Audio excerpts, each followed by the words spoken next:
আমি আজকে একটা গল্প বলবো ইনশাআল্লাহ, ঠিক আছে? আজকে আমি শুধু চুজ করছি একটা গল্প, সেটা হলো নবী মুসা আলাইহিস সালাম এবং খিদর আলাইহিস সালামের গল্পটা। এটা দিয়ে শুরু করছি।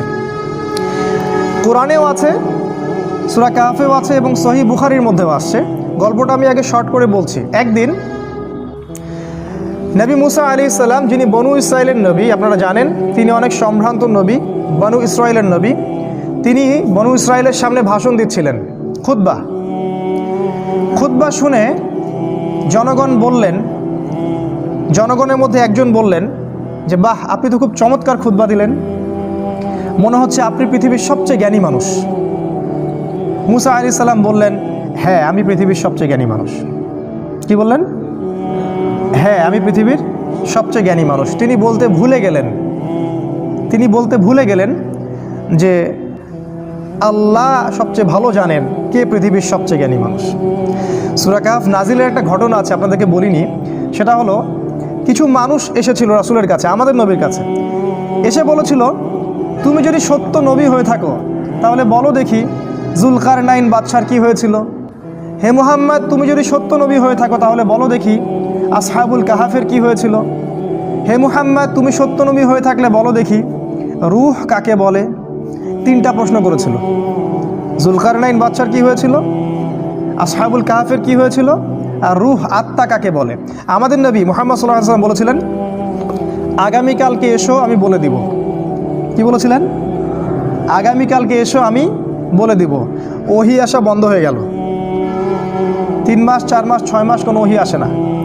আমাদের নবী মুহাম্মদ সাল্লাল্লাহু আলাইহি ওয়াসাল্লাম একটা শব্দ বলতে ভুলে গিয়েছিলেন, একটা, সেটা হলো ইনশাআল্লাহ। এরপরে এই সূরার প্রথম যে আয়াতটা নাজিল হয়, ওয়ালা তাকুলান্না লিশাইইন, হে নবী 23 এবং 24 নম্বর আয়াত, কখনো বলবেন না, কখনো কোনো কিছু বলবেন না, ইন্নী ফাইলুন যালিকা গাদান, আমি আগামীকাল কিছু করব, ইল্লা ইনশাআল্লাহ, ইনশাআল্লাহ বলা ব্যতীত। এটা প্রথমে নাজিল হলো, তারপরে এই প্রশ্ন 3টার উত্তর আল্লাহ পাক জানিয়ে দিলেন, তার আগে জানিয়ে দেননি। ঠিক একইভাবে মুসা আলাইহিস সালাম একটা ভুল করে বসলেন। তিনি বললেন, আমি পৃথিবীর সবচেয়ে জ্ঞানী মানুষ। আল্লাহ রাব্বুল আলামিন নবীদের ছোট ছোট ভুল ধরে ফেলেন, আল্লাহ পাক ধরে ফেলে বললেন, না মুসা, তুমি পৃথিবীর সবচেয়ে জ্ঞানী মানুষ নও, তুমি পৃথিবীর সবচেয়ে জ্ঞানী মানুষ নও। আমার একজন বান্দা আছে যাকে তুমি পাবে 2 সাগরের মিলনস্থলে, আমার সেই বান্দা তোমার চেয়ে অনেক বেশি জ্ঞানী। মুসা আলাইহিস সালাম এটা শোনা মাত্রই ওই বান্দার সাথে দেখা করার জন্য উদ্গ্রীব হয়ে উঠলেন। তিনি আল্লাহকে বললেন, আমি তার সাথে দেখা করতে চাই। আল্লাহ পাক বললেন, তুমি একটা ঝুড়ি নাও, এই ঝুড়ির মধ্যে কিছু মাছ নিবে, মৃত মাছ, এবং সাথে একজন সহযোগী নাও, নিয়ে সফর করো। যখন ওই 2 সাগরের মিলনস্থল পেয়ে যাবে, ওই জায়গায় দেখবে যে আমার সেই বান্দা বসে আছে। মুসা আলাইহিস সালাম সফর করলেন, তার সাথে একজন যুবককে নিলেন, যুবকের নাম হচ্ছে ইউশা বিন নুন। একটা ঝুড়ি নিলেন, সেখানে মাছ রাখলেন। এবার তিনি সফর করা শুরু করলেন। তিনি বলছেন, আমি সফর করতেই থাকবো, যদি আমাকে যুগ যুগ ধরেও চলতে হয়। সফর করতে শুরু করলেন। একটা পর্যায়ে সফর করতে করতে করতে করতে 2 সাগরের মিলনস্থল তিনি পেয়ে গেলেন। সেখানে তারা রেস্ট করলেন, বিশ্রাম নিলেন। এই বিশ্রাম নেওয়ার সময় এই যে মৃত মাছগুলো ছিল জীবিত হয়ে সমুদ্রে বা নদীতে চলে গেল। কিন্তু ইউশা বিন নুন এই ঘটনাটা দেখে মুসা আলাইহিস সালামকে বলতে ভুলে গেলেন। শয়তান আমাদেরকে অনেক সময় আল্লাহর পথ থেকে ভুলে গেলেন। এরপরে মুসা আলাইহিস সালাম আবার উঠলেন রেস্ট নিয়ে এবং চলা শুরু করলেন আবারও সামনের দিকে। এবার চলতে চলতে উনি খুব ক্লান্ত হয়ে পড়লেন। এতক্ষণ পর্যন্ত কিন্তু তিনি ক্লান্ত বোধ করছিলেন না। মাছটা যেই সমুদ্রের নদীতে চলে গেল, এবার তিনি অন্য পথ যাচ্ছেন, ভুল পথে, এবং ক্লান্ত হয়ে যাচ্ছেন। তার মানে জীবনে চলার পথে আপনার পথ যদি ভুল হয়, আপনি খুব সহজে ক্লান্ত হয়ে যাবেন। আর আপনার পথ যদি হয় আল্লাহ এবং তার রাসূলের পথে, আপনি সহজে ক্লান্ত হবেন না। আপনার ভিতরে সবসময় চিরযৌবন কাজ করবে। যাই হোক, তিনি ক্লান্ত হয়ে গেলেন এবং ইউশা বিন নুনকে বললেন, নাস্তা নিয়ে আসো, মাছগুলোকে নিয়ে আসো, আমি খুব ক্ষুধার্ত। তখন ইউশা বিন নুনের খেয়াল হলো যে মাছ তো চলে গেছে নদীতে। তিনি বললেন, মাছ তো চলে গেছে নদীতে, আমি তো আপনাকে বলতে ভুলে গিয়েছিলাম। তখন বললেন মুসা আলাইহিস সালাম, তুমি এটা কি করেছো? ওইটাই তো সেই জায়গা, যে জায়গার সন্ধান আমরা করছিলাম। তারা আবার ফেরত আসলেন, এসে দেখলেন দুই সাগরের মিলনস্থলে একটা সাখরা বলে আরবিকে একটা পাথর বা রক, শিলাখণ্ড, এর উপরে একজন ব্যক্তি বসে আছেন। মুসা আলাইহিস সালাম তাকে সালাম দিলেন, বললেন আসসালামু আলাইকুম। খিদির আলাইহিস সালাম বললেন ওয়ালাইকুম আসসালাম। এই জনমানব শূন্য জায়গায় কে সালাম দিচ্ছে? তখন মুসা আলাইহিস সালাম বললেন আমি মুসা।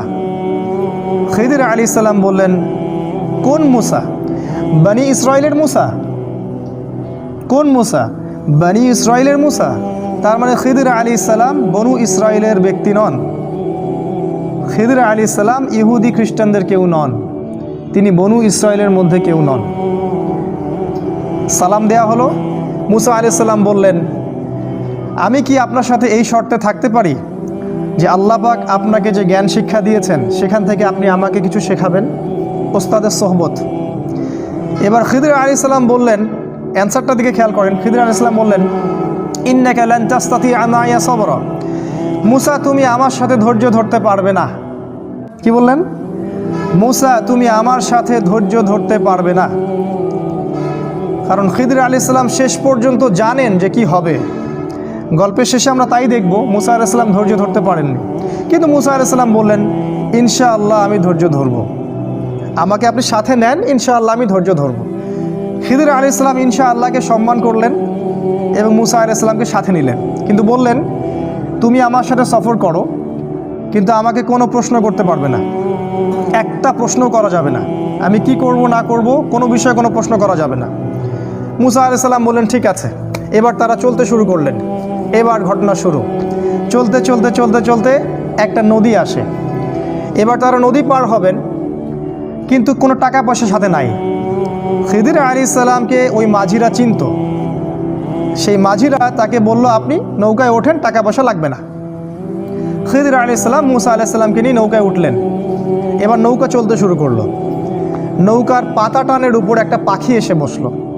এই পাখিটা ওই নদী থেকে একটু পানি খেয়ে চলে গেল। এই দৃশ্যটা দেখে খিদির আলাইহিস সালাম বললেন হে মুসা, এই যে পাখিটা যতটুকু পানি এই নদী থেকে খেয়ে চলে গেল, ওই অতটুকু পানি হচ্ছে তোমার আর আমার জ্ঞান। আর এই যে নদীর যত পানি দেখছো এগুলো হচ্ছে আল্লাহর জ্ঞান। আল্লাহর জ্ঞানের তুলনায় মানুষের জ্ঞান এতটুকু সামান্য, যতটুকু ওই যে পাখিটা যতটুকু পানি খেয়ে গেছে অতটুকু। যাই হোক, নৌকা চলতে থাকলো। এক পর্যায়ে একটা ঘটনা ঘটলো যে খিদির আলাইহিস সালাম একটা কুড়াল নিলেন। কুড়াল নিয়ে নৌকার যে পাতা টান নিচে একটা ফুটা করে দিলেন। এবার এই দৃশ্য দেখে মুসা আলাইহিস সালাম বললেন আপনি এটা কী করলেন? যারা বিনা পয়সায় আমাদেরকে সফর করালো, আমাদের উপকার করলো, ওই বেচারা গরিব মানুষের এই একমাত্র সহায় সম্বল নৌকাটা আপনি ফুটা করে দিলেন। আপনি তো লাকাদ জিতা শাইআন ইমরা, আপনি তো বিশাল একটা ভয়ঙ্কর কাজ করলেন, গুনার কাজ করলেন আপনি একটা। তখন খিদির আলাইহিস সালাম বললেন আলাম আকুল ইন্নাকা লান তাস্তাতিআ মাইয়া সাবরা। হে মুসা আমি কি তোমাকে বলিনি তুমি আমার সাথে ধৈর্য ধরতে পারবে না? মুসা আলাইহিস সালাম বললেন আমাকে ক্ষমা করে দিন, আমি ভুলে গিয়েছিলাম, এরপরে ইনশাআল্লাহ আমি আর কোনো কোশ্চেন করব না। তারা আবার চলতে লাগলেন। চলতে চলতে চলতে চলতে একটা বাচ্চার সাক্ষাৎ হলো। বাচ্চা, ছোট বাচ্চা, গোলাম। কোরআন বলেছে গোলামান ফাকাতালাহ। খিদির আলাইহিস সালাম বাচ্চাটাকে হত্যা করলেন। এটা তো আরও ভয়ঙ্কর ব্যাপার। নৌকা ফুটা করা কোথায় আর বাচ্চা হত্যা করা কোথায়? আর মুসা আলাইহিস সালাম নিজেও কিন্তু মার্ডার কেসের আসামি। এটা কি জানেন? মুসা আলাইহিস সালাম কিন্তু একটা ব্যক্তিকে এক ঘুষি দিয়ে হত্যা করে ফেলছিলেন ভুলবশত। মুসা আলাইহিস সালাম এবার বললেন ইন্নাকা লাকাদ জিতা শাইআন নুকরা, আপনি মহা একটা অপরাধ করলেন, এটা আপনি নিরপরাধ একটা শিশুকে হত্যা করলেন। খিদির আলাইহিস সালাম বললেন আলাম আকুল লাকা ইন্নাকা লান তাস্তাতিআ মাইয়া সাবরা, আমি কি তোমাকে বলিনি হে মুসা তুমি আমার সাথে ধৈর্য ধরতে পারবে না? এবার মুসা আলাইহিস সালাম সর্বশেষ অজুহাত দিলেন, দিয়ে বললেন আমি যদি আর একটা কোশ্চেন করি তাহলে আমাকে আর সাথে নিয়েন না, এবার লাস্ট চান্স, আর একটাও কোশ্চেন করবো না ইনশাআল্লাহ। তারা আবার চলতে লাগলেন। চলতে চলতে একটা গ্রাম আসলো। সেই গ্রামের মানুষগুলো ছিল একটু আমাদের নিউ ইয়র্কের মানুষের মতো আর কি, অনেকটা আমাদের এখন ঢাকা শহরের মতো, মেহমানদারি করতে চায় না। মেহমান আসলে বিরক্ত হয়। তারা মেহমানদারি করতে চাইল না। তারা মুসা এবং খিদিরকে কোনো খাবারও দিল না, কোনো পানিও দিল না, সামান্যতম সৌজন্য বোধটুকু তারা দেখালো না। কিন্তু খিদির আলাইহিস সালাম দেখলেন ওই গ্রামের একটা বাড়ির দেয়াল ধসে পড়ে আছে, একটা দেয়াল পড়ে গেছে। খিদির আলাইহিস সালাম নিজে কষ্ট করে এই পুরো দেয়ালটা তৈরি করলেন। ইট পাথর যা যা লাগে তাই দিয়ে তিনি দেয়ালটা তৈরি করলেন। তৈরি করে আবার সেটাকে নতুন জায়গায় রিপ্লেস করলেন। এই দৃশ্যটা দেখে মুসা আলাইহিস সালাম বললেন, আপনি চাইলে তো কিছু পারিশ্রমিক নিতে পারতেন, এত কষ্ট করলেন, ওরা আমাদেরকে খাবারও দিল না, পানিও দিল না, আপনি ওদের কাজ করে দিলেন, একটু তো সামান্য নাস্তার টাকা নিতে পারতেন।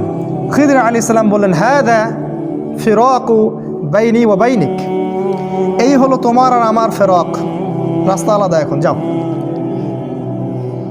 তুমি চুক্তি ভঙ্গ করছো 3 বার, রাস্তা আলাদা। আমাদের নবী মুহাম্মদ সাল্লাল্লাহু আলাইহি ওয়াসাল্লাম বলেছিলেন এক হাদিসে, যদি মুসা আলাইহিস সালাম ওই দিন প্রশ্নগুলো না করতেন তাহলে অনেক কিছু শেখা যাইত। যাই হোক, 3টা শর্ত লঙ্ঘন হলো। মুসা আলাইহিস সালামকে তিনি আর সাথে রাখলেন না, তবে বললেন তুমি চলে যাও, কিন্তু যাওয়ার আগে আমি তোমাকে 3টা এই যে ঘটনা ঘটলো এর তাউইল বা ব্যাখ্যা, ইন্টারপ্রিটেশন তোমাকে আমি জানাই দেবো আমি কেন করেছি।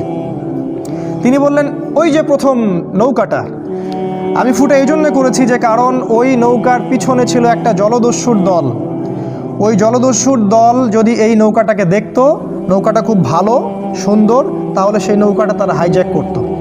আমি নৌকাটা ফুটা করে দিয়েছি, এই ত্রুটিযুক্ত নৌকাটা তারা নিবে না, তারা ত্রুটিযুক্ত কোনো নৌকা নিবে না, নষ্ট নৌকা তারা নিবে না। যদি নৌকাটা ভালো থাকতো তাহলে ওরা ওই গরিব মাঝির শেষ সম্বলটুকু ছিনিয়ে নিয়ে চলে যেত। তোমার কাছে মনে হয়েছে আমি ক্ষতি করেছি, কিন্তু আমি পরোক্ষভাবে ওর উপকার করেছি, সেটা তুমি সবর করতে পারোনি। আর দ্বিতীয় যে বাচ্চাটাকে আমি হত্যা করেছিলাম, আমি এই জন্য হত্যা করেছিলাম যে আল্লাহ আমাকে জানিয়ে দিয়েছিলেন এই বাচ্চাটা যখন বড় হতো সে অনেক বড় একটা কাফের হতো, এবং সে নিজেও কুফরি করত, অন্যদেরকে কুফরিতে আহ্বান করত, এমনকি তার বাবা মাকেও সে কাফের বানিয়ে ছাড়ত। আল্লাহ পাক আমাকে আদেশ করেছিলেন, তাই আমি তাকে হত্যা করেছি। আর আল্লাহ পাক এই বাচ্চার বদৌলতে ওই বাবা মাকে আরও ভালো ভালো সন্তান সন্ততি দিবেন। এই হলো দ্বিতীয় প্রশ্নের উত্তর। আর তৃতীয় প্রশ্নটা কি? ওই যে আমি দেয়ালটা নির্মাণ করলাম, তোমার কাছে মনে হলো যে আমি অযথাই পরিশ্রম করলাম, তো আল্লাহ আমাকে জানিয়ে দিয়েছিলেন যে ওই দেয়ালটার নিচে ওই বাড়ির 2টা এতিম বাচ্চার সম্পত্তি লুকানো আছে। ওই বাড়ির 2টা এতিম বাচ্চার সম্পত্তি ওই দেয়ালের নিচে লুকানো আছে, গুপ্তধন। আল্লাহ পাক চাইলেন আমি দেয়ালটা নির্মাণ করে দেই, ওই বাচ্চারা যখন বড় হবে তখন তারা এই সম্পত্তিটা পাবে। আর দেয়াল যদি নির্মাণ না করতাম তাহলে অন্যেরা ওর সম্পত্তি লুট করে নিয়ে যেত, তারা ভোগ করতে পারতো না। এই হলো 3টা ঘটনার তাউইল, যে ব্যাপারে তুমি সবর করতে পারোনি। খিদির আলাইহিস সালাম সম্পর্কে আল্লাহ পাক বলেছেন, আমি খিদিরকে 2টা গুণ দিয়েছিলাম, জাস্ট 2টা গুণ। এটা বলে শেষ করছি, খিদিরকে আমি 2টা গুণ দিয়েছিলাম, আমাদেরকে এই 2টা গুণ অর্জন করতে হবে। আল্লাহ পাক বলেছেন, আমি তাকে আমার পক্ষ থেকে রহমত দিয়েছিলাম, মানে সে মানুষের প্রতি খুব দয়ালু ছিল। আর তিনি বলেছেন আল্লাহ পাক, ওয়াল্লামনা মিন লাদুন্না ইলমা, আমি আল্লাহ আমার পক্ষ থেকে খিদিরকে জ্ঞান শিখিয়েছিলাম। তাই এই জামানায় খিদির আলাইহিস সালামের মতো হয়ে এই রাতের অন্ধকার দূর করে সোনালি সকাল আনতে হলে আমাদেরকে যেমন 2 চোখ দিয়ে দেখতে হবে, একই সাথে দয়ালু হতে হবে, এবং আল্লাহর পক্ষ থেকে যে জ্ঞানের উৎস, ওই উৎসের কাছে আপনাকে ফিরে আসতে হবে। ইনশাল্লাহ তখনই দেখা যাবে আমরা শেষ জামানাকে ডিল করতে পারবো, খিদির আলাইহিস সালামের মতো হতে পারবো, যাকে আল্লাহ রাব্বুল আলামিন শেষ জামানার স্কলার রূপে তুলে ধরেছেন। আল্লাহ পাক আমাদের সবাইকে কোরআন এবং হাদিস অনুযায়ী আমল করার তৌফিক দান করুন। আল্লাহুম্মা আমিন।